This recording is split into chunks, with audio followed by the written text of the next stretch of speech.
তুমি উঁচ খুঁড়ছে চলে আসছো ছাদে, তো বলছে মহোদয় যদি আমি পাগল হই তাহলে আমার সাথে আপনিও।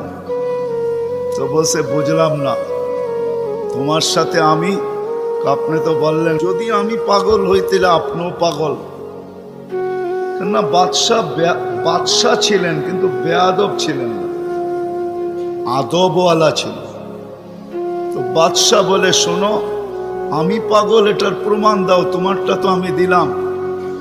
তো বলল বাদশাহ মহোদয়, যদি ছাদে উট খুঁজা পাওয়া না যায় তো রাজপ্রাসাদে বসে আল্লাহ পাবেন কি করে?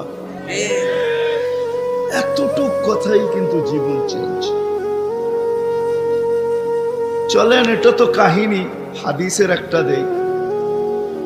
বনি ইসরাইলের এক বদমাশ ছিল, কিফিল নাম, কিফিল, হাদিসের কিতাবে পাওয়া যায়।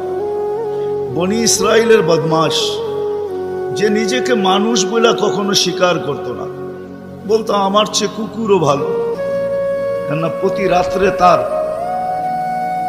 যৌন চাহিদা মেটানোর জন্য, ব্যভিচারের জন্য তাকে প্রতি রাত্রে সে খরচ করত 50 থেকে 60 লক্ষ টাকা বর্তমান টাকায়। এক রাত্রে একজনকে ধরে নিয়ে আসছে, কামরায় ঢুকায় দিয়া বলছে আমি প্রস্তুতি নিয়ে আসতেছি। যখন প্রস্তুতি নিয়ে কামরায় ঢুকতেছিল তো দেখতেছে ওই মহিলা এক কোনায় বসে কাঁদতেছে। তো জিজ্ঞাসা করছে তোকে জোর করে নিয়ে আসি না, টাকা দিয়ে নিয়ে আসছি, কাঁদিস তো কাঁদিস কেন? তো মহিলা প্রতি উত্তরে বলতেছিল শুন কিফিল, আমি বাজারি মেয়ে না, প্রয়োজনের কারণে তোর হাতে ধরা দিতে বাধ্য হয়েছি। প্রয়োজন যদি এরকম না আসতো আমি কোনোদিন তোর হাতে ধরা দিতাম না, আমি তো বাজারি মেয়ে না। বলছে তাইলে কাঁদিস কেন? বলে বলতেছি তোকে কেন কাঁদি, শুনবি কেন কাঁদি? বলে বল কেন কাঁদিস? বলে কাঁদতেছি এই জন্য যে এই চেহারাটা কালকে আল্লাহকে কি করে দেখাবো।